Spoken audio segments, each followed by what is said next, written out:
අද ධර්ම දේශනාව සඳහා මා පින්නතුන්ට කියලා දෙන්න බලාපොරොත්තු වන්නේ භාවනාවක් ගැන. ඒ මරණානුස්සති භාවනාව. මේ භාවනා විශේෂත්වය තමයි ඉන්ද්‍රිය ධර්ම වැඩෙන විදිහට මරණානුස්සති භාවනාව පුරුදු කරන්නේ කොහොමද? අනේ කාරණාව තමයි අද විස්තර කරලා දෙන්න බලාපොරොත්තු වන්නේ. ඉන්ද්‍රිය ධර්ම වැඩෙන විදිහට මරණානුස්සති භාවනාව පුරුදු කරන්නේ කොහොමද?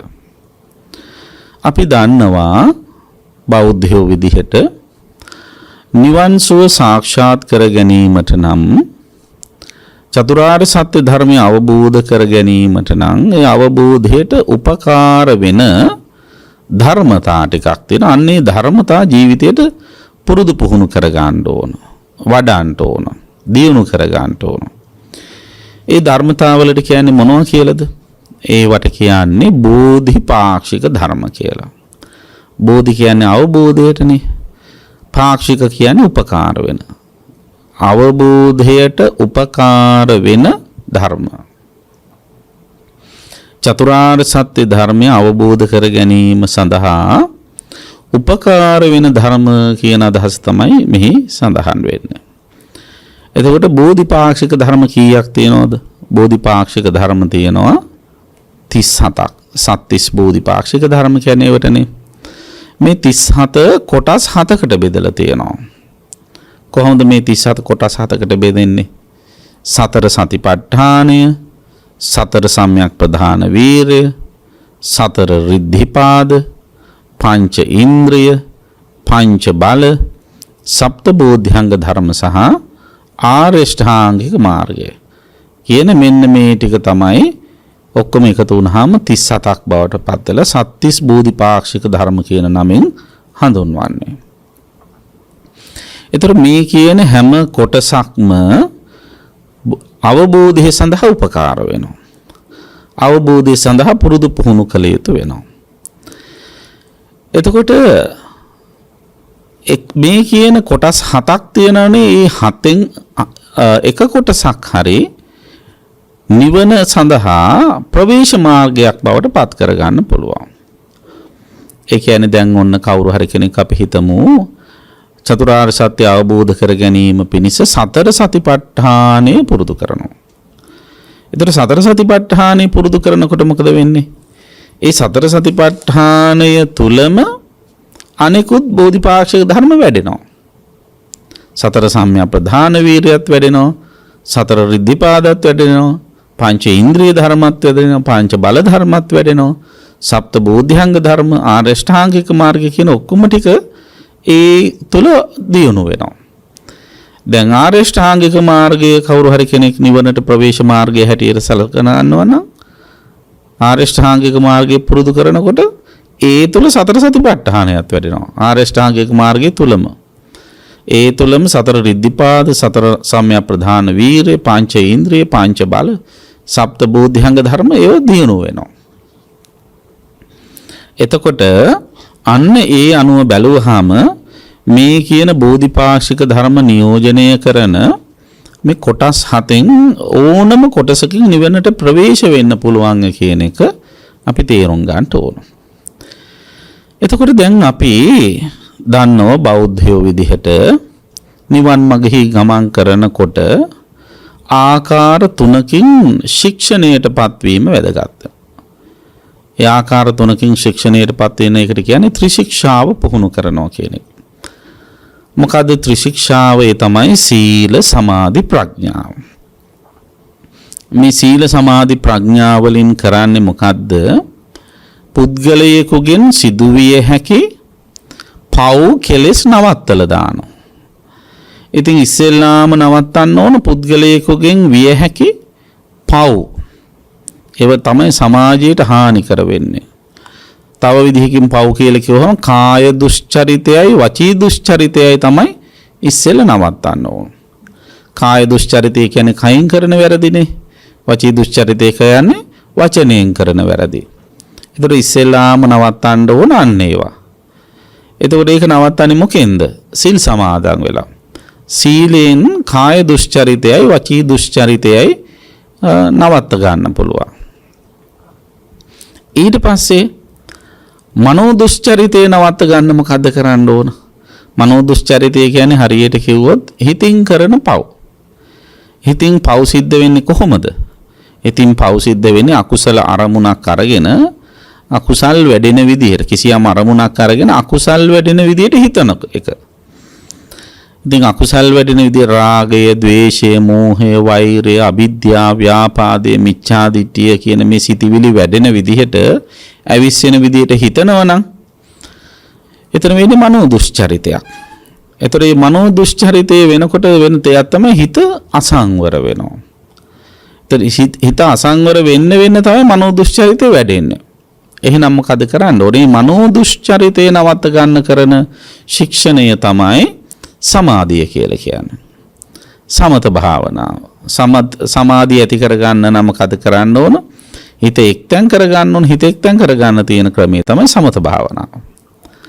ඒතර දැන් ඔන්න සිතින් කයින් වචනයෙන් වෙන පව් නවත්ත ගත්තා. මොකෙන්ද? සීලයෙන් සහ සමාධියෙන්. ඊට පස්සේ දැන් සිතෙන් කයින් වචනයෙන් පව් නැවතුණාට සිතේ කෙලෙස් තැම්පත් වෙලා තියෙනවා. අනුසය මට්ටමේ කෙලෙස්. අන්න ඒ තැම්පත් වෙලා තියෙන කෙලෙස් සහ මුලින්ම ගලවා දමන්න, අයින් කරලා දාන්න අවශ්‍ය කරනවා. මොකද්ද? විදර්ශනා ප්‍රඥාව. පඤ්ඤා කියලා කියන්නේ අන්න ඒකට ත්‍රිශික්ෂාවේ. ඒ නිකම් පඤ්ඤා කියලා කියන්නේ නැහැ. විදර්ශනා ප්‍රඥාව. තර විදර්ශනා ප්‍රඥාවෙන් තමයි සියලු නාම රූප ධර්මයන්ගේ සංස්කාරයන්ගේ ඇතිවීම නැතිවීම දැකලා, උදේවැය දැකලා, අනිත්‍ය දැකලා, අනත්තතාවය දැකලා, ඒවා සියල්ල නැවත උපදින්නේ නැති වෙන විදිහට අතහැරලා දාන්නේ. තර නැවත උපදින්නේ නැති වෙන විදිහට සියලු කෙලෙසුන්ගෙන් හිත නිදහස් කර ගැනීම තමයි නිවන කියලා කියන්නේ. ඒතර අන්නේ නිවන සාක්ෂාත් කරගන්න මොකද කරන්න ඕන? සීලය තියෙන්නත් ඕන, සමාධිය තියෙන්නත් ඕන, ප්‍රඥාව තියෙන්නත් ඕන. ඒතර සීලය, සිල් සමාදන් වීම තුළ ඒ කය වචනේ සංවර කරගෙන කයින් වචනයෙන් වෙන පව් නවත්ත ගත්තා වගේම සමාධියෙන් මොකද කරන්නේ? සමාධියෙන් හිතින් කරන පව් නවත්ත ගන්න. අනේ හිතින් කරන පව් නවත්ත ගැනීමට කරන භාවනාව තමයි සමාධිය ඇති කරන භාවනාව, සමත භාවනාව. ඒතර සමත භාවනාවල් තියෙනවා කීයද? 40ක්. මේ හිතින් හිත ලෙඩ කරන, හිත දුරාචාරයට නැඹුරු කරන, හිත දූෂ්‍ය කරන නරක සිටිවිලි නැති කරලා දාන්න බුදුරජාණන් වහන්සේ විසින් පෙන්වා වදාළ බෙහෙත් ಜಾති තියෙනවා 40ක්. ඒ 40ට තමයි සම 40 කර්මස්ථාන කියලා කියන්නේ. ඒ කර්මස්ථාන අතරින් එකක් තමයි මරණානුස්සති භාවනාව කියන්නේ. එතකොට මරණානුස්සති භාවනාව කොටස් දෙකකට වෙන් කරන්න පුළුවන්. මොකද කොටස් දෙක? මරණානුස්සති සමත භාවනාවයි, මරණානුස්සති විපස්සනා භාවනාවයි කියලා. එතකොට මරණානුස්සති සමත භාවනාව කිරීම තුළින් සහ විපස්සනා භාවනාව කිරීම තුළින් නිවනට සමීප වෙන්න නම් මොකද කරන්න ඕන? ඉන්ද්‍රිය ධර්ම වැඩෙන විදියට මරණානුස්සති භාවනාව පුරුදු කරන්න ඕන. දැන් මමත් මැරෙනවා, මම මැරෙනවා, මරණය නියතයි, ජීවිතය අනියතයි කියලා හිතලා අනිත් අයටත් හිතන්න පුළුවන්. බොහෝ දෙනා ඔය කට වචනෙටත් එහෙම කියනවනේ. එහෙම කිව්වා, එහෙම හිතුවා කියලාම නිවන් දකින්න කෙනෙකුට හැකියාව ලැබෙන්නේ නැහැ. නිවන් දකින්න නම් මොකද කරන්නේ? ඒ හිතීම තුළ ඉන්ද්‍රිය ධර්මයන් දියුණු වෙන්න ඕන. ඒ ඉන්ද්‍රිය ධර්මයන් දියුණු වෙන විදියට මරණානුස්සතිය වැඩුවොත් තමයි අන්න ඒක නිවනට උපකාර වෙන මරණානුස්සති භාවනාවක් වෙන්නේ. එහෙනම් දැන් අපි තේරුම් ගන්න ඕන මේ මරණානුස්සති භාවනාව කොහොමද ඉන්ද්‍රිය ධර්ම දියුණු වෙන විදිහට වඩන්නේ කියලා. ඉන්ද්‍රිය ධර්ම පහක් තියෙනවා. නිතරම බණ අහන ඔබ මේ ගැන දන්නවා. මොනවාද ඉන්ද්‍රිය ධර්ම පහ? ඒ තමයි සද්ධින්ද්‍රිය, විරීන්ද්‍රිය, සතින්ද්‍රිය, සමාධින්ද්‍රිය සහ පඤ්චේන්ද්‍රිය කියන්නේ.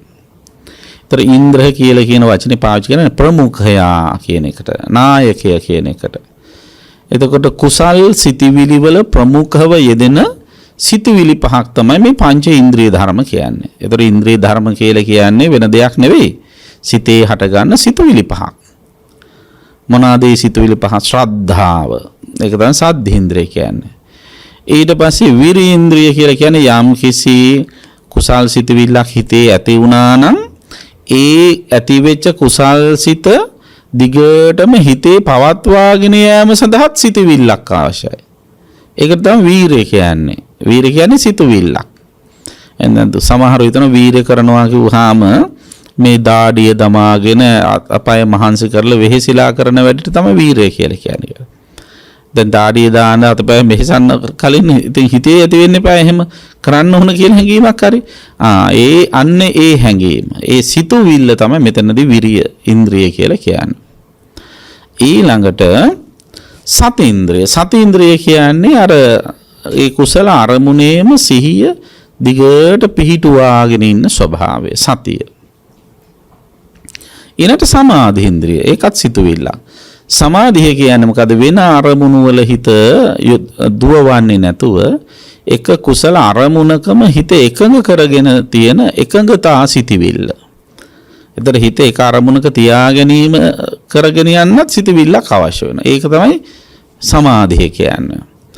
ඊළඟට පඤ්චේන්ද්‍රය. පඤ්චේන්ද්‍රය කියලා කියන්නේ මොකද? අර ඇති කරගත් සමාධිය පදනම් කරගෙන ඇතිවීම නැතිවීම දකින්නට අවශ්‍ය කරන සිතුවිල්ල. ප්‍රඥාව. උදේවය දකින සිතුවිල්ල. ඇතිවීම නැතිවීම දකින සිතුවිල්ල. මෙන්න මේ කියන සිතුවිලි පහ හිත තුල හොඳට පුරුදු වෙනවා නම් මොකද වෙන්නේ?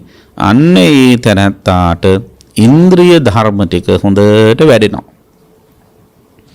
ඒ ඉන්ද්‍රිය ධර්ම වැඩිම තුල ඔය ශ්‍රද්ධාදී ඉන්ද්‍රිය ධර්ම වැඩිම තුල මොකද වෙන්නේ? ඒ ඉන්ද්‍රිය ධර්ම වැඩෙනවා කියන්නේ සතර සතිපට්ඨානය, සතර සම්‍යක්ප්‍රධාන වීර්ය, සතර රිද්ධිපාද, ඊළඟට සප්ත බෝධිංග ධර්ම, අෂ්ටාංගික මාර්ග කියන අර බෝධිපාක්ෂික ධර්ම සියල්ලමත් ඒ තුල වැඩෙනවා. ඒතර කවුරු හරි කෙනෙක් ඉන්ද්‍රිය ධර්ම වැඩෙන විදිහට මරණානුස්සති භාවනාව පුරුදු කරනවා නම් ඒ භාවනාව තුළ බෝධිපාක්ෂික ධර්ම සියල්ලත් දියුණු කරගන්න පුළුවන්කම තියෙනවා කියන එක ඔබ තේරුම් ගන්නට ඕන. ඒතර දැන් මරණානුස්සති භාවනා පැති දෙකක් තියෙනවා. දෙඅංශයක්. මොකක්ද? මරණානුස්සති සමත භාවනාව, මරණානුස්සති විපස්සනා භාවනාව. ඒතර මේ සමත විපස්සනා දෙක තුල සමානව පිහිටන ඉන්ද්‍රිය ධර්ම දෙකක් තියෙනවා. ඒ තමයි ඕනම භාවනාවක් කරනකොට අවශ්‍ය කරන මූලික ඉන්ද්‍රිය ධර්ම දෙකක් තමයි සතීන්ද්‍රියයි විරීන්ද්‍රියයි. සතීන්ද්‍රිය කියන්නේ අදාළ භාවනා කර්මස්ථානයේ සිහිය පිහිටුවා ගන්න එක. දැන් මරණානුස්සතිය නම් භාවනා කර්මස්ථානයේ අන්න ඒ මරණානුස්සතිය නැමැති භාවනා කර්මස්ථානයේ හිත පිහිටුවාගෙන ඉන්න එකට තමයි සතීන්ද්‍රිය කියන්නේ. ඒතර ඒ හිත පිහිටුවගෙන ඉන්නකොට ඔය හිත එහෙම පනින්න පුළුවන්. හිතට හැමතිස්සෙම ඉතින් එක එක අරමුණු ඇවිල්ලා වෙනස් වෙන්න පුළුවන්.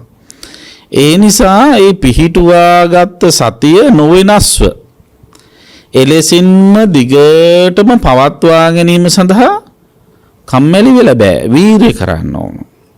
හොඳ ඇලර්ට් එකකින්, හොඳ අවධානයකින් ඒ සිත එලෙසින්ම පවත්වාගෙන යාම සඳහා වෑයම් කරන්න ඕන. වීර්ය කරන අන්න ඒකට තමයි විරීන්ද්‍රය කියන්නේ. එතකොට ඕනම භාවනාවක්, සමත භාවනාවක් වේවා, විපස්සනා භාවනාවක් වේවා, ඕනම භාවනාවකට ඔය කියන සතීන්ද්‍රයයි විරීන්ද්‍රයයි අවශ්‍යම වෙනවා. ඒක අපි දැන් තේරුම් ගන්න ඕන. ඊට පස්සේ දැන් අපි බලමු මරණානුස්සති භාවනාව සිද්ධ කිරීම තුළ, මරණානුස්සති සමතය පුරුදු කිරීම තුළ අනිත් ඉන්ද්‍රිය ධර්ම දෙක, මූලික ඉන්ද්‍රිය ධර්ම දෙක වන සද්ධින්ද්‍රයයි සමාධි ඉන්ද්‍රියයි වැඩෙන්නේ කොහොමද කියලා. එතකොට සමත භාවනාව පුරුදු කරනකොට, මරණානුස්සති සමත භාවනාව පුරුදු කරනකොට අපි දැන් දන්නවා සතීන්ද්‍රය, සමාධි ඉන්ද්‍රියයි, සතීන්ද්‍රයයි විරීන්ද්‍රයයි කොහොමද දියුණු වෙනවා. දැන් අපිට ඕන මේ මරණානුස්සතිය සද්දේන්ද්‍රිය දියුණු වෙන විදිහට පුරුදු කරන්න. ඒ වගේම සමාධිය දියුණු වෙන විදිහට පුරුදු කරන්න. කොහොමද ඒක වෙන්නේ? දැන් ශ්‍රද්ධාව කියන්නේ මොකද්ද? ශ්‍රද්ධාව කියන්නේ බුද්ධ ධම්ම සංඝ කියන තුනුරුවන් කෙරෙහි කරුණු අවබෝධයෙන් ඇති කරගන්න ප්‍රසාදයටනේ. බුද්ධි අවිච්ඡප්පසාදේන සමන්නාගතෝ හොතේ. බුද්ධි කියන්නේ බුදුරජාණන් වහන්සේගේ අවිච්ඡ කියලා කියන්නේ දැනගෙන පැහැදෙනවා. අවිච්ඡප්පසාදේ කියන්නේ දැනගෙන පැහැදෙනවා. මොකද්ද දැනගන්නේ? ಗುಣ. බුදුරජාණන් වහන්සේගේ නවරහදී බුදු ගුණ අනේක විද බුදු ගුණ දැනගත්තාම අන්නේ කෙරෙහි පැහැදෙනවා. ඊළඟට ධර්මයේහි සදහම් ගුණ ආර්ය මහා සංඝරත්නයේ සංඝ ගුණ දැනගත්තාම හිතේ පැහැදීමක් ඇති වෙනවා. ඒ පැහැදීමට තමයි ශ්‍රද්ධාව කියන්නේ. එතකොට දැන් බලමු මරණානුස්සතිය සිද්ධ කරන කෙනාගේ හිතේ කොහොමද පැහැදීමක් ඇති වෙන්නේ? දැන් බලන්න කවුරු හරි කෙනෙක් ජීවිතං අනියතං මරණං නියතං ජීවිතේ අනියතයි මරණීය නියතයි මරණීය නියතයි කිය හිතෙන්නවා. එහෙම හිතුවාය කියලා බුදුහාමුදුරු කෙරෙහි කොහොමද පැහැදීමක් ඇති වෙන්නේ? කල්පනා කරලා බලන්න. එක්සරේටම එහෙම පැහැදීමක් ඇති වෙන්නේ නැහැ නේද? හැබැයි දැන් අපි පුරුදු කරන්න ඕන ශ්‍රද්ධාව වැඩෙන විදිහට මරණානුස්සතිය පුරුදු කරන්න. එහෙනම් මොකද කරන්න ඕන? බුදුරජාණන් වහන්සේ මරණය ගැන හිතන්නට යයි අපට අනුදැන වදාළ ක්‍රමවේදයක් තියෙනවා. අන්න ඒ ක්‍රමවේද වලට අනුව හිතමින් මරණයේ ඇතිවෙන යම්කිසි ශෝක පරිදේව දුක්ඛ දෝමනස් උපායාස ස්වභාවයක් තියෙනවද? අන්න ඒ ස්වභාවය දුරු කරගන්නට අපි වෑයම් කරනවා. එහෙම ඒ මරණය ගැන හිතලා හිතේ ඇතිවෙන ශෝක පරිදේව දුක්ඛ දෝමනස් උපායාස කියන දුක් ටික තුනී වෙල යනකොට අපිට ඇති වෙනවා හැඟීමක්. මොකද අනේ මගේ හිතේ ඇති වෙච්ච මේ දැඩි දුක තුනී උනේ වෙන දෙයක් නිසා නෙවෙයි බුදුරජාණන් වහන්සේ නිසා නේ කියලා ඔන්න උන්වහන්සේ කෙරෙහි ලොකු පැහැදීමක් ඇති වෙනවා. අන්න ශ්‍රද්ධාව ඇති වෙන හැටි. දැන් උදාහරණයකට ගන්න බුදුරජාණන් වහන්සේ වෙතට පැමිණි කිසා ගෝතමී තමන්ගේ දරුව මරුණාය කියලා මල දරුවා රැගෙන පැමිණි කිසා ගෝතමීට බුදුරජාණන් වහන්සේ මොකද්ද දීපු අවවාදය? ඒ තමයි කිසිම කෙනෙක් නොමල ගේකින් අබ අරන් එන්න කියලා. දැන් හරියට බැලුවොත් දැන් මේක කෙනෙකුට හිතෙන්න පුළුවන් මේක බෙහෙතක් ආදී වශයෙන් බෙහෙතක් හදන්නයි මේ අබ ගේන්නේ කියලා. නෑ. මේ අබ අරන් එන්න කියලා ගමට යවුවේ වෙන මොකටවත් නෙවෙයි. මේක තමයි භාවනා කර්මස්ථානය. මේ කිසා ගෝතමීගේ ප්‍රිය විප්‍රයෝගය නිසා දරුවාගේ වියෝගය නිසා ඇතිවෙච්ච මානසික කම්පනය නැති කරන්න බුදුරජාණන් වහන්සේ දීපු මරණානුස්සති භාවනා කර්මස්ථානය මේ. මොකද්ද මේ මරණානුස්සති භාවනා කර්මස්ථානය? මේ ඉපදෙන හැම දිනාටම මේ මරණ ධර්මයේ උරුමයි කියන එක තමයි මේ දුන්නේ. කිසා ගෝතමී දැන් දරුව සෝපත් කිරීමේ අභිලාෂයෙන් දරුවත් වඩාගෙන ගම පුරාම යනවා අබ හොයාගෙන. එතකොට අබ හොයාගෙන යන හැම ගේකින්ම අබ හම්බ වුණාට කිසිම කෙනෙක් නොමල ගේකින් අබ හොයාගන්න බෑ. හැම ගෙදරකම කවුරු හරි කෙනෙක් මැරිලා ඉන්නවා.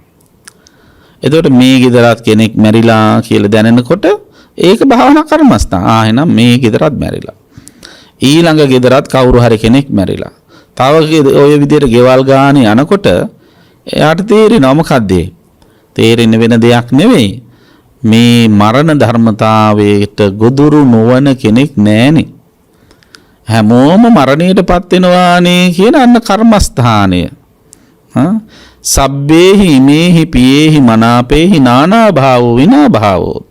මේ ප්‍රියමනාපෝ සියලුම දේවල් වලින් පුද්ගලයන්ගෙන් ද්‍රව්‍ය වලින් වෙන් වෙන්න වෙනවා අතහරින්න මේ සියල්ල අතහරින්න වෙනවා. ඒ සඳහා දවසක් උදා වෙනවා කියන හැඟීම තියෙනවා. එතකොට ගම වටා යමින් කිසා ගෞතමී මොකද කළේ? වෙන දෙයක් නෙවෙයි කර්මස්ථානයක් පුරුදු කිරීම. දැන් ගොඩාක් අය හිතාගෙන ඉන්නෝනේ කර්මස්ථාන පුරුදු කරනවා කි භාවනා කර්මස්ථානයක් කරනවා නම් එක තැන වාඩි වෙලා නේද? ඇස් දෙක වහගෙන අත් දෙක උකුල තියාගෙන හෙල්ලෙන්නේ නැතුව ගල් පිළිම වගේ එහෙම ඉන්න ඕන කියලා භාවනා කර්මස්ථාන පුරුදු කරනකොට නෑ. කිසා ගෞතමී ගම වටේ යමින් පුරුදු කළේ වෙන දෙයක් නෙවෙයි කර්මස්ථානයක්. ඒ කර්මස්ථානයේ තුල එයා ජීවිත අවබෝධය ලබා ගත්තා. එයා දැනගත්ත මේ ලෝකේ නොමැරී ජීවත් වෙන්න පුළුවන් කෙනෙක් කවුරුත් නෑ කියලා. එයා දැනගත්ත මේ මරණ ධර්මතාවය කියන එක නගාම ධම්ම එක ගමකට සීමා වෙච්ච එකක් නෙවෙයි කියලා. නිගමස්ස ධම්ම එක කුඩා නගරයකට පමණක් සීමා වෙච්ච එකක් නෙවෙයි කියලා එයා දැනගත්තා. නචාපයන් ඒක කුලස්ස ධම්ම. එක කුලයකට, එක පවුලකට, එක ජන වර්ගයකට පමණක් උරුම වෙච්ච දෙයක් නෙවෙයි මේ මරණය කියලා දැනගත්තා. එයා දැනගත්ත මොකද්ද මේ මරණය? සබ්බස්ස ලෝකස්ස සදේවකස්ස ඒසෝව ධම්මෝ යදිදං අනිච්චතා. දෙවි මිනිසුන් සහිත මුළු මහත් ලෝකයටම මේ අනිත්‍ය ධර්මතාවය මරණ ස්වභාවය උරුමයි කියන එක කිසා ගෞතමී දැනගත්තා. කොහොමද දැනගත්තේ? ගම වටා ගිහිල්ලා. එහෙනම් ඒක භාවනා කර්මස්ථානය. දැන් මේ විදිහට දැනගන්නකොට කිසා ගෞතමීට මොකද උනේ? කිසා ගෞතමීගේ හිතේ අර දරුවාගේ වියෝගය නිසා ඇතිවෙච්ච දැඩි දුක තුනී වුණා. ඇයි ඉස්සෙල්ලා දැඩි දුකක් ඇති වුනේ? ඒක පුද්ගලික කරගත්ත හින්දා. මගේ දරුවා විතරයි මැරෙන්නේ කියන ආකල්පයෙන් හිටපු නිසා. නමුත් ගම වටා ගිහිල්ලා කර්මස්ථානයේ පුරුදු කරනකොට එයා දැනගත්තා තවත් කොච්චර දරුවෝ මැරිලා ඉන්නවද කියලා. එහෙනම් මේ මරණ ධර්මතාවය අපට පමණක් මට පමණක් උරුම වෙච්ච එකක් නෙවෙයි, මගේ අයට පමණක් උරුම වෙච්ච එකක් නෙවෙයි කියලා වැටහෙනකොට අනිහිතේ තියෙන ශෝකය, සංවේගය, පරිදේ, වේදනාව තුනී වෙනවා. ඊතර වේදනාව තුනී වෙලා, ශෝකය තුනී වෙලා යනකොට හිතට සැනසෙල්ල එනකොට අන්න යාට වැටහෙනවා මේ සැනසෙල්ල මට උදා වුණේ මම බුදුහාමුදුරෝ කියපු විදියට හැසිරුණු හින්දනේ. බුදුහාමුදුරෝ කියලා දීපු විදියට හිතන්න පුරුදු කරපු විදියට හිතපු හින්දනේ. උන්වහන්සේ පෙන්වා වදාළ මාර්ගයේ ගමන් කරපු නිසානේ කියලා කල්පනා වෙනකොටම බුදුරජාණන් වහන්සේ කෙරෙහි යාට අසීමිත ප්‍රසාදයක්, ගෞරවයක්, ශ්‍රද්ධාවක් ඇති වෙනවා. ආන්න මරණානුස්සතිය පුරුදු කරන කෙනාට ශ්‍රද්ධාව ඇති වෙන විදිහ. එතකොට මේ ශ්‍රද්ධාව වැඩෙන විදිහට අපි මරණය ගැන හිතන්න ඕන. ඒ මරණය ගැන හිතීම තුළ අපේ හිත අප්‍රමාදී සිතිවිලි පහළ වෙන්නත් ඕන. මරණය නිසා ඇතිවෙච්ච යම්කිසි ශෝකයක්, දුකක්, වේදනාවක්, පරිදේවයක්, සංතාපයක් තියෙනවා නම් ඒව තුනී වෙලා යන්නත් ඕන. අන්න ඒව නැති වෙන විදිහට හිතන්න ඕන. ඒ හිතන්න ඕන විදිය බුදුහාමුදුරු දේශනා කළා තියෙනවා. ඒ බුදුහාමුදුරු දේශනා කරපු විදිහට මරණය ගැන කල්පනා කරන එක තුල ශ්‍රද්ධාව වැඩෙනවා. ඒක මරණානුස්සති භාවනාව. ශ්‍රද්ධාව වැඩෙන විදිහට සිදු කරනු ලබන මරණානුස්සති සමත භාවනා කර්මස්ථානය. අන්නේ විදිහට කල්පනා කරන්න ඕන. ඒතර දැන් බුදුරජාණන් වහන්සේ දේශනා කළා තියෙනවනේ මරණය ගැන හිතන්න ඕන විවිධාකාර නේ. ආයුධයක් අතින් ගත්ත වදකෙක් පිටිපස්සෙන් කොයි වෙලේ ඉඩ ලැබෙන කොයි වෙලාවක හරි බෙල්ලට ගහන්න දුවගෙන එනවා වගේ මේ මරණ ධර්මයේ ගැන හිතන්න කියලා බුදුරජාණන් වහන්සේ දේශනා කළා තියෙනවනේ. ඒ වාගේම බුදුරජාණන් වහන්සේ පැහැදිලි කරලා තියෙනවනේ මේ මරණ ධර්මතාවය සඳහා එක ආයුෂ එහෙම නැත්නම් පුද්ගලයෝ දුප්පත් පොසත් ભેද මොකක්වත් නැහැ කියලා. ඒව හිතන්න. දැන් අපි ගොඩාක් වෙලාවට මරණයකදී දුක් වෙන්නේ ඒක තමන්ට පමණක් උරුමයි අනන්‍යයි කියලා හිතුවහම. බුදුරජාණන් වහන්සේ දේශනා කරනවා මේ මරණ ධර්මය කියන එක හැමෝටම මුහුණ දෙන්න වෙන එකක්. දහරාච මහන්තාච යේ බාලා යේච පණ්ඩිතා. දහර කියන්නේ පුංචි අයටනේ. මහන්ත කියන්නේ වයසක අය. යේ බාලා යේච පණ්ඩිතා. බාල කියන්නේ මෝඩ අය, පණ්ඩිතා කියන්නේ නුවණ ඇති අය. මොකද වෙන්නේ? මේ ලෝකේ මැරෙන්නේ මෝඩ අය විතරද? මේ ලෝකේ මැරෙන්නේ පුංචි ළමයි විතරද? වයසක අය විතරද? නෑ. වයසක අයත් මැරෙනවා, පොඩි ළමයිනුත් මැරෙනවා. නුවණ තියෙන අයත් මැරෙනවා, නුවණ නැති අයත් මැරෙනවා. සබ්බේ මච්චු වසංයන්ති සබ්බේ මච්චු පරායන. හැම දිනාම මරු වසඟයට යනවා. හැම දිනාම තමන්ගේ ජීවිතයේ මරණයෙන් කෙලවර කරගන්නවා. අන්න ඒ විදිහට කල්පනා කරනවා. එතකොට මේක හැම දිනාටම මුහුණ දෙන්න වෙන ධර්මයක් කියලා තේරුම් ගත්තාම මොකද වෙන්නේ? එයාට අර ශෝකය තුනී කරගන්න පුළුවන්කම ලැබෙනවා. ඒ විතරක් නෙවෙයි. මරණය ගැන බුදුරජාණන් වහන්සේ අපිට දේශනා කළ තියෙනවා නිතර හිතන්න කියලා. මරණ ධම්මෝමි මරණං අනතීතෝති අබින්හම් පච්චවේකි තබ්බං. ඉත්‍යාවා පුරිසේනවා ගහට්ටේනවා පබ්බචේතේනවා. ස්ත්‍රියක විසින් හෝ පුරුෂයෙකු විසින් හෝ ගිහියෙකු විසින් හෝ පැවිද්දෙකු විසින් අබින්හම් පච්චවේකි තබ්බං. අබින්හම් කියලා කියන්නේ මොකද්ද? නිතරම හිතන්න ඕන. පච්චවේකි තබ්බං නුවණින් හිතන්න ඕන. මොකද්ද හිතන්න කිව්වේ? මරණ ධම්මෝමි මම මරණේ ස්වභාව කර ඇත්තෙක් මේ. මරණං අනතීතෝති මට මරණයෙන් නිදහස් වෙන්න පුළුවන් කමක් නෑ කියලා නිතරම හිතන්න. ඒතර නිතර හිතනකොට කොයි වෙලාවක හරි මේ මරණයටපත් වෙන්න සිද්ධ වෙයි කියලා කල්පනා කරනකොට අර එක සැරේට මරණය පැමිණෙනකොට වගේ ඇති වෙන වේදනාවක් ඇති වෙන්නේ නෑ. එක සැරේට නොහිතපු වෙලාවක මරණය ආවොත් දුක වැඩි. කොයි වෙලාවක හරි මැරෙන්න වෙයි කියලා නිතර හිතාගෙන ඉන්නවනම් ඒ ඇති වෙන දුක අඩුයි. දැන් බලන්න සාමාන්‍ය වයසක අය මැරුණාම ගොඩාක් වයසක අය මැරුණාම ගොඩක් අයට එච්චරම දුකක් නැහැනේ. නේද?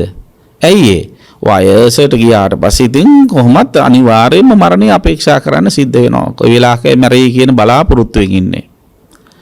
දැන් තරුණ කාලේදී අපි මරණ අපේක්ෂාවෙන් බලාපොරොත්තුවෙන් ඉන්නේ නැහැනේ. තරුණ කාලේ අනපේක්ෂිත විදිහට මරණයටපත් වුණොත් ඔන්න දුක වැඩි. හැබැයි තරුණෙක් කෙනෙක් හරි අපි හිතමු ලෙඩ වෙලා දැන් ඉස්පිරිතාලේ ලෙඩ ඇඳේ ඉන්න තරුණයෙක්.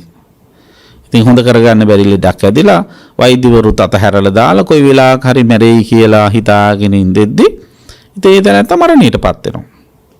එතකොට මොකද වෙන්නේ? අපේක්ෂිත මරණයක් නේ උනේ.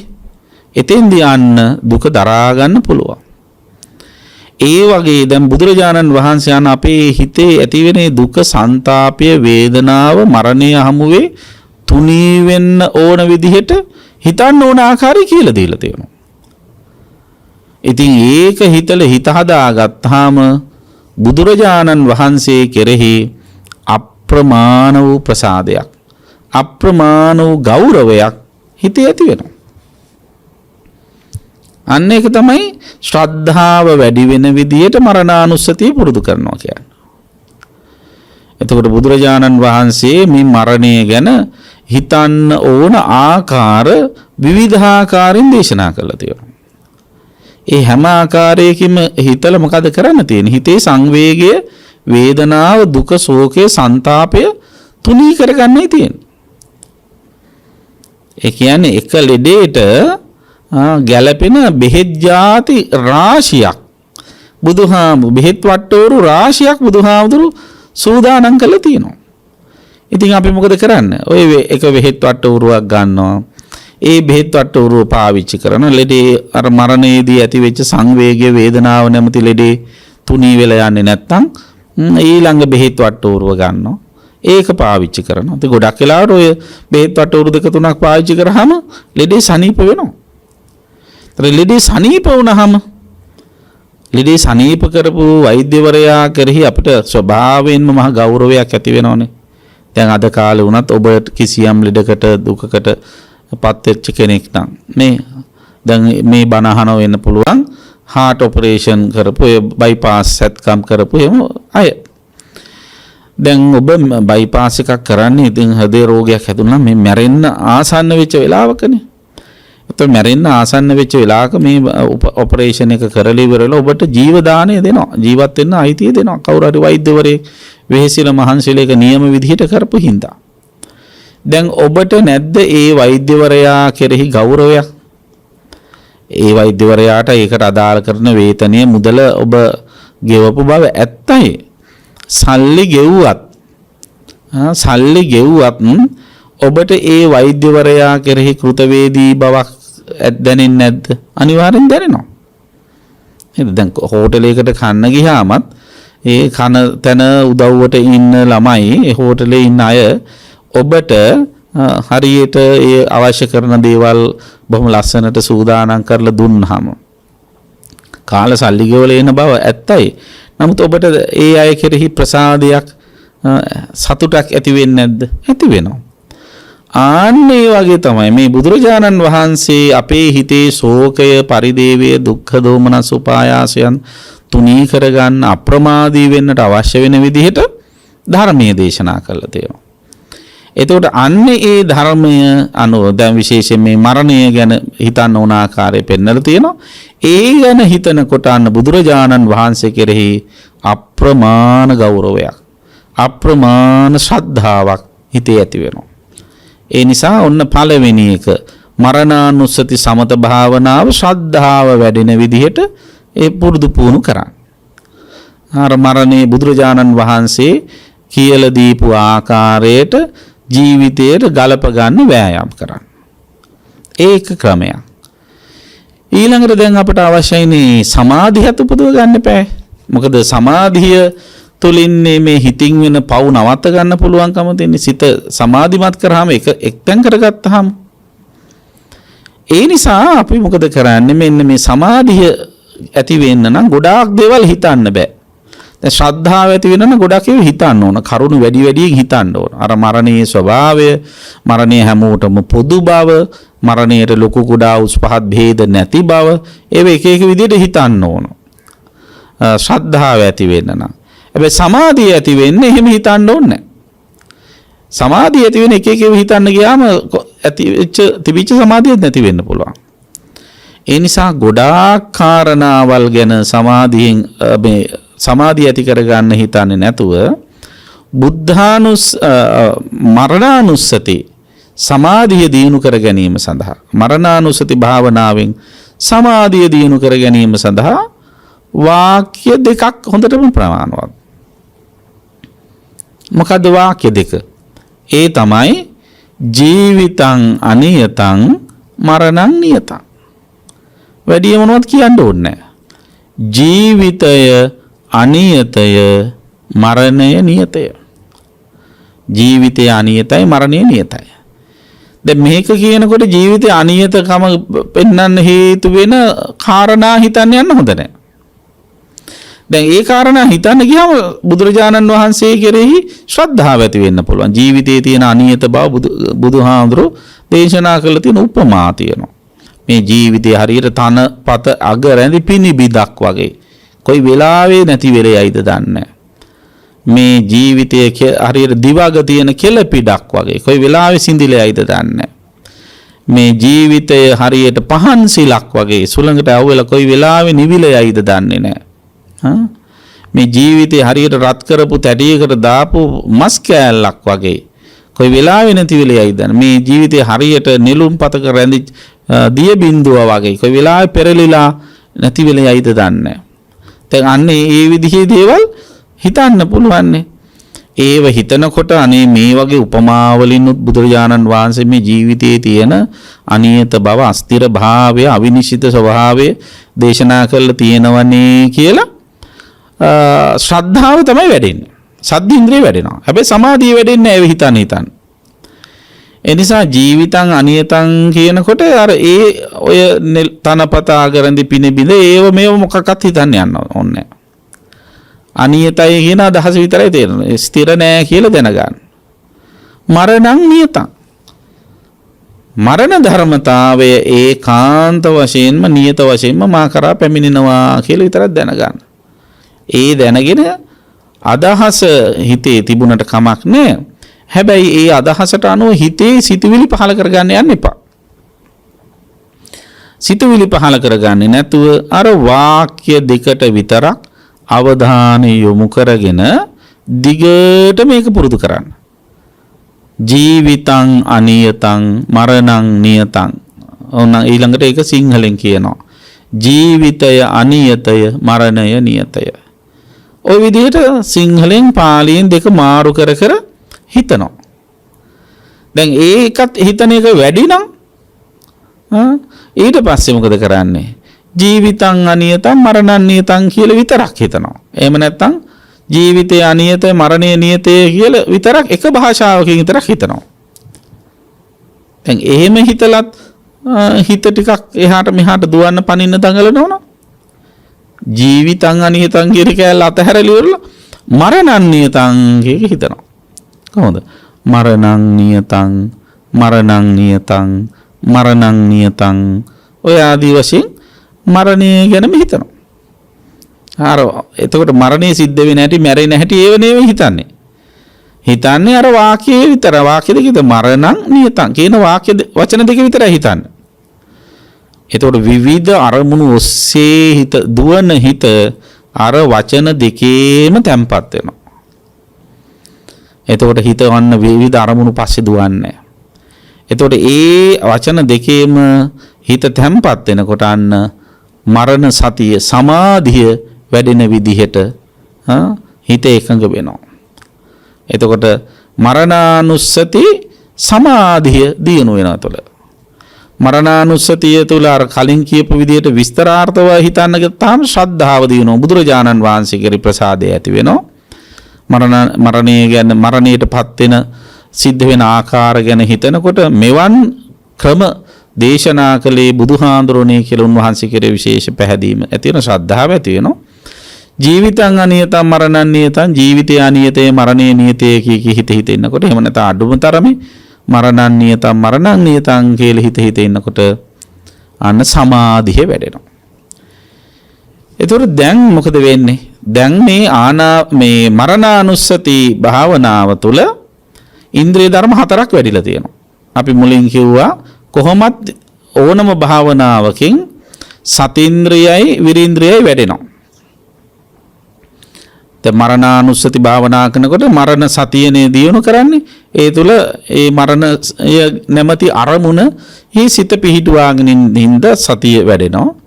ඒ අරමුණෙන් පිටපනින්නට නොදී හිත එකඟ කරගෙන හිත ඒ අරමුණෙම පිහිටුවන නිසා විරීන්ද්‍රියත් එකේ වැඩෙනවා.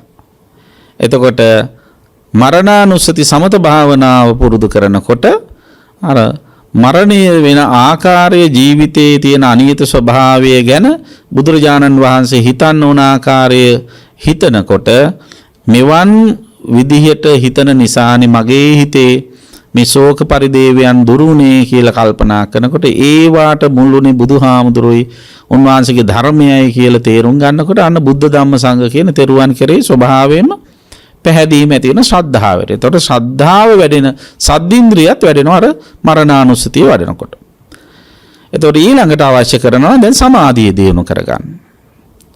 සමාධිය දියුණු කර ගැනීමට අර මරණානුස්සතියේ මරණං නියතං ජීවිතං අනියතං කියන ඒ වාක්‍ය නැවත නැවත හිතලා සමාධිය ඇති කරගන්න. එතකොට ඉන්ද්‍රිය ධර්ම 4ක් දැන් ඔන්න මේ සමත භාවනා මරණානුස්සති සමත භාවනාව කරන එක්කෙනාට වැඩිලා. සති ඉන්ද්‍රියයි විරීන්ද්‍රියයි කොහොමත් වැඩෙනවා. ඒ වාගේම දැන් සද්ධින්ද්‍රියයි සමාධි ඉන්ද්‍රියයි වැඩිලා තියෙනවා. ඒතකොට දැන් පංච ඉන්ද්‍රිය ධර්මයන්ගෙන් තව එක ඉන්ද්‍රිය ධර්මයක් වැඩිලා නෑ මෙයාට. ඒ ඉන්ද්‍රිය ධර්මයේ වඩන් දියුණු වෙන නම් මොකද කරන්න ඕන? සමත භාවනාවේ ඉඳලා බෑ. විපස්සනාවට යන්න ඕන. ඒතර විපස්සනා භාවනාව කරනකොට දැන් අර මරණානුස්සති සමත භාවනාව කරලා මරණං නියතං කියලා හිතේ සමාධිය ගොඩ නැගිලානේ තියෙන්නේ. හිත එකඟ වෙලානේ තියෙන්නේ. අන්න ඒ එකඟ වූ සිතින් අර මරණානුස්සති භාවනාව සමත භාවනාව කරන වෙලාවේදී ඇති වෙච්ච සියලු නාම රූප ධර්ම සියලු නාම රූප ධර්ම අනිත්‍ය දුක්ඛ අනාත්ම වශයෙන් තේරුම් ගන්නවා. දැන් හරියට බැලුවොත් මරණානුස්සතිය වඩනකොටම මරණං නියතං කියන මෙන්න මේ කර්මස්ථානේ අපි හිතින් හිතන එකනේ කරන්නේ. එතකොට හිතින් හිතන්නේ මොකද? සිතවිල්ල. මරණං නියතං කියන සිතවිල්ල. එතකොට මේ සිතවිල්ල කියන්නේ ධර්මාරම්මණය. ඒ ධර්මාරම්මණය අපි ගන්න රූපයක් විදිහට ධර්ම රූප කියලා. එතකොට එතන රූපය කියන ස්කන්ධය තියෙනවා. රූපස්කන්ධය. එතකොට මරණං නියතං කියන එක අපි ඒ ධර්මාරම්මණය හිතින් හිතනවා. ඒ හිතින් හිතනකොට හිතනවා කියන්නේ වේදනාව. මරණං නියතං කියන එක අපි ඒ වාක්‍ය හඳුන ගන්නවා. ඒක තමයි සංඥා. ඒ වාක්‍ය මුල් කරගෙන සිතවිලි ඇති වෙනවා. ඒක තමයි සංඛාර. ඒ සියල්ල දැන ගන්නවා විඥාන. එතකොට මේ මරණං නියතං කියලා එක සැරයක් හිතනකොට මොකද වෙන්නේ? පංචස්කන්ධය පහළ වෙනවා. ආයි මරණං නියතං කියලා හිතනකොට මොකද වෙන්නේ? තව පංචස්කන්ධයක් පහළ වෙනවා. එහෙනම් දැන් ඔන්න මරණං නියතං කියක දැන් සමාධිය වැඩෙන විදියට මරණානුස්සතිය පුරුදු කළානේ. ඒ පුරුදු කිරීම තුළ සමාධිය ඇති වුණානේ. අන්නේ ඇති වෙච්ච සමාධිය පදනම් කරගෙනම අර මරණානුස්සති භාවනා කර්මස්ථාන මුල් කරගෙන පංචස්කන්ධය ඇති වෙච්ච හැටි නුවණින් දකිනවා. ඒක තමයි විපස්සනා. නුවණින් දකිනවා මේ පංචස්කන්ධය එක කර්මස්ථානයක් එක කර්මස්ථාන වාක්‍යයක් තුල ඇති වෙනවා. ඒ තුල පංචස්කන්ධයක් පහළ වෙනවා. ඊළඟ මේ මරණානුස්සති කර්මස්ථාන වාක්‍යය හිතනවත් එක්කම තවත් පංචස්කන්ධයක් පහළ වෙනවා. ඒතකොට මුලින් පහළ වෙච්ච පංචස්කන්ධය නැති වෙලා යනවා. ඒක තමයි අනිත්‍ය අනාත්ම කියන්නේ. ඒ ඇති වෙන එක නැති වෙලා යන එක මට පාලනය කරන්න බෑ. ඒවයි තණ්හාවෙන් බැඳුනොත් අන්තිම උරුම වෙන්නේ දුකයි කියලා තේරුම් ගන්න. ඒ විතරක් නෙවෙයි. දැන් මේ මරණානුස්සති සමාධිය දියුණු කිරීම තුළ හිතේ යම් ඒකාග්‍රතාවයක් තියෙනවනේ. මානසික එකඟතාවයක් තියෙන. අන්න එකඟතාවයේ මුල් කරගෙන ඇහැ කන නාසය දිව ශරීරය කියන මේ ඉන්ද්‍රයන්ට ගෝචර වෙන අනිත් අරමුණු දිහාත් ඒ විදිහට බලනවා. ඒ හැම අරමුණක්ම ඇති වෙලා තියෙන්නේ හේතුන් මුල් කරගෙනයි.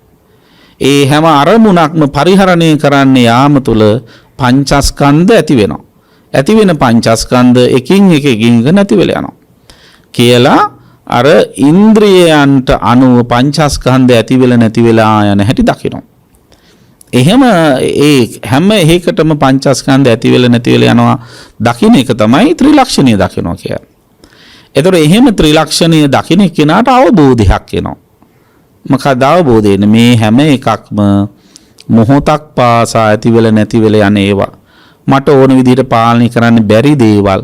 මේවා තණ්හාවෙන් බැඳිලා මට ඕන විදිහට පාලනය කරන්න පුළුවන් කියලා හිතලා වැරදි දෘෂ්ටියෙන් අල්ලගත්ත හින්දා නේද මම මේ විදිහට දුකටපත් වෙලා ඉන්නේ කියලා අන්න අනිත්‍ය දැකලා යා මොකද කරන්නේ? අර තමන් අනිත්‍ය දේවල් නිට්ටය විදිහට අල්ලා ගැනීමෙන් ඇති කරගත්ත තමන් විසින් නිර්මාණය කරගත්ත දුකේම එයා කලකිරෙනවා. අවබෝධයෙන් කලකිරෙනවා. එතකොට මගේම වැරද්ද නිසානේ මම මේ දුකටපත් වෙලා ඉන්නේ. මේ අනිත්‍ය දේවල් නිට්ටය විදිහට අල්ලගත්ත හින්දානේ මේ ප්‍රශ්නය කියලා කලකිරිලා අල්ලාගෙන ගන්නේ නැති වෙන්න තණ්හාව ඇති වෙන්නේ නැති වෙන විදිහට අර හැම එකක්ම අනිත්‍ය වශයෙන් දකිනවා. දුක්ඛ වශයෙන් දකින අනාත්ම වශයෙන් දැක අවබෝධයෙන් කලකිරලා අතහරිනවා. අන්න එහෙම අරමුණු අවබෝධයෙන් කලකිරලා අතහැරියනම් ඒ අරමුණු සම්බන්ධයෙන් යාට තණ්හාවක් ඇති වෙන්නේ නැහැ. තණ්හාවක් ඇති වුනේ නැත්නම් උපාදාන පහළ වෙන්නේ නැහැ. උපාදානයක් ඇති වුනේ නැත්නම් ඊට පස්සේ භවයේ සැකසෙන්නේ නැහැ. භවයේ සැකසුනේ නැත්නම් ජාතියක් පහළ වෙන්නේ නැහැ. ජාතියක් නැත්නම් ජරා මරණ ඇති වෙන්නේ නැහැ. ඉතින් ඒව නැත්නම් ශෝක පරිදේව දුක්ඛ දෝමනස උපායාසයන්ට යන්නේ. අන්න බලන්න. එතකොට දුක නැති කරගන්න තියෙන ක්‍රමය. වෙන දෙයක් නෙවෙයි මොකද්ද? විපස්සනාවමයි. එතකොට ඔන්න ඔය විදිහට ඇතිවීම නැතිවීම දකින උදේවය දකින විදිහට කවුරු හරි කෙනෙක් මේ මරණානුස්සති භාවනාව පුරුදු කරනවා නම් ඒ තුල යාට වැඩෙන ඉන්ද්‍රිය ධර්ම මොකද්ද? පඤ්චේන්ද්‍රිය. ඒක වඩන්න නම් මොකද කරන්න ඕන? භාවනාව මරණානුස්සති විපස්සනා.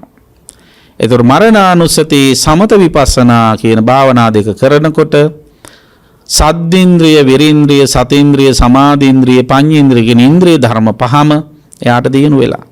තොර ඒ ඉන්ද්‍රිය ධර්ම පහ දියුණු කරගත්ත කෙනාට ඒ ඔස්සේම සතර සතිපට්ඨානයේද සතර සම්‍යක් ප්‍රදාන වීරයේද සතර රිද්ධිපාදද පංච බල ධර්මද සප්ත බෝධ්‍යංග දාර්ෂ්ඨාංගික මාර්ගයේද කියන අර බෝධිපාක්ෂික ධර්ම අනුපිළිවෙලින් වැඩිලා එයා නිවන ප්‍රත්‍යක්ෂ කරගන්න පුද්ගලයෙක් බවට පත් වෙනවා. ඒ නිසා ඔන්න ඔය විදිහට ඔබ මරණානුස්සතිය පුරුදු කරන්න වෑයම් කරන්න. මරණානුස්සති සමත භාවනාව ශ්‍රද්ධාව වැඩෙන විදිහටත් හිතන්න, සමාධිය වැඩෙන විදිහටත් හිතන්න. විපස්සනා භාවනාවත් හොඳට පුරුදු කරගෙන මේ සියලු නාම රූප ධර්මයන්ගේ අනිත්‍ය දුක්ඛතාවය තේරුම් ගන්න වෑයම් කරන්න.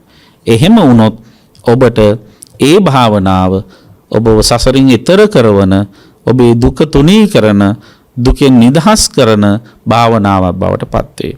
එලෙසින් කටයුතු කරන්න ඔබ හැම දිනාටම මරණානුස්සති භාවනාව තුළ පංච ඉන්ද්‍රිය ධර්ම වැඩෙන්නේ කෙසේද කියන මාතෘකාව ඔස්සේ කළ මේ අනුශාසනාව උපකාරයක්ම වේවා කියලා අපි ප්‍රාර්ථනා කරනවා.